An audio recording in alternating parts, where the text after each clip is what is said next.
For many, returning to devastation, but the good news is that they're not going to have to go through it alone. News 5's Sam Salzwedel has more from the school in the woods. Sam?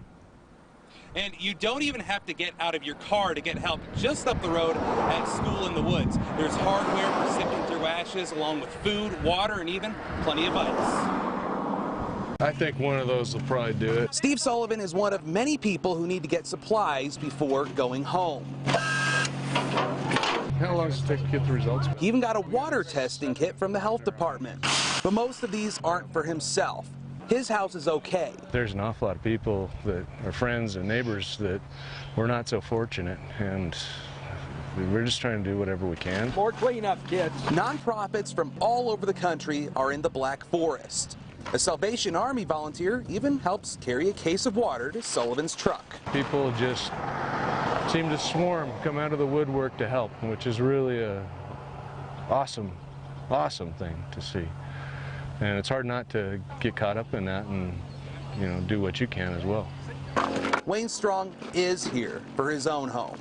He hasn't even been allowed back on his property. Once in a while you choke up and a little bit and try to get over it, and then you go on, and then you choke up a little bit later, and it kind of goes back and forth like that. But he doesn't feel sorry for himself. But I feel pretty happy, and I feel sorry for a whole lot of people that are in a lot worse shape than I am.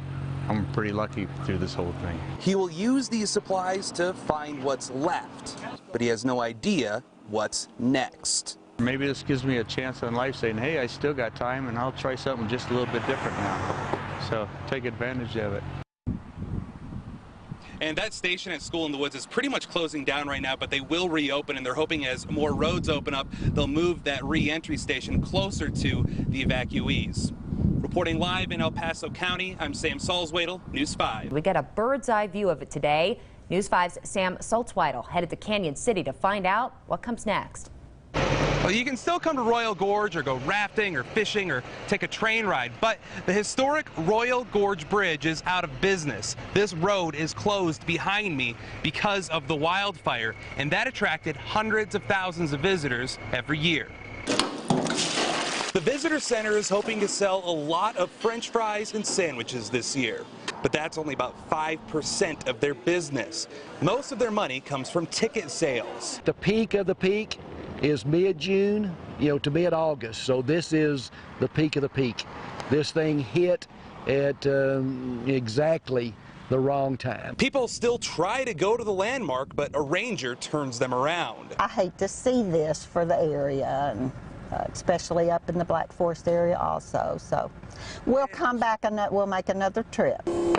Will Sanders is putting fuel in his chopper for another ride at Royal Gorge Helitours. So it'll take a few minutes to get warmed up here. We still have our trees, and the canyon's just as gorgeous as ever with the granite and the moss rock. Visitors can't see the burned theme park, but they can still see the bridge from the air, along with much more. We actually have a better show than we used to have with the fire being where it's at now. We can actually show them where it came through, where it started and all that, as well as all the natural beauty that still remains. Lauren Janaris is visiting from Chicago and is waiting for the next ride. Well, we still came, absolutely, and I've never been to this part of, America before. It's gorgeous. I would absolutely say to come. The park does have some business interruption insurance. The general manager didn't really want to share those details, but that doesn't help all of the seasonal employees who are out of work for the summer. In Canyon City, I'm Sam Salzwedel, News 5. People are slowly getting back to their homes in the Black Forest evacuation area. Some of them are especially relieved about where the fire stopped. News 5's Sam Salzwedel joins us now live from the intersection of Black Forest and Shoup. And Sam, the efforts of those firefighters paid off in hundreds of cases.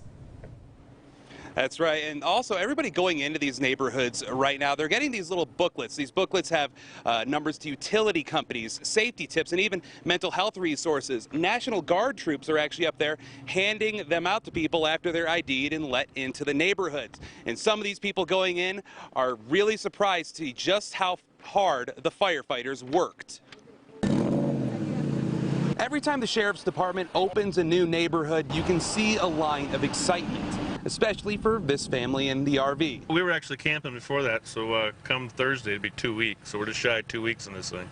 All 5 kids, 3 dogs, 2 cats, and wife and I, yeah. Pete O'Neill is going back to a few cars which he says don't mean anything. Nothing really, it's just a materialistic thing, but if I had to drive out with something, so why not a car that I built by myself? Near the checkpoint, Cindy Winford got home Monday night.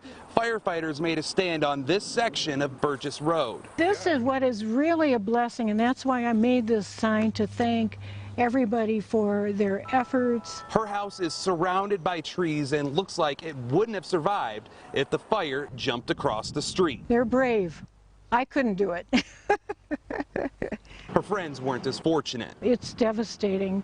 We have at least 18 people out of our church that have lost their homes. But there are plenty of people in Black Forest ready to recover. It's just one of these communities where we're all going to come together helping each other. And all of these people heading back into the neighborhoods, there are a lot of resources in town ready to help them out. Even at the cafe, I saw some volunteer workers who are ready to provide assistance. Just up the street, the Home Depot is handing out sifters for people who unfortunately have to go through the ashes of their home. Reporting live in El Paso County, I'm Sam Salzwedel, News 5.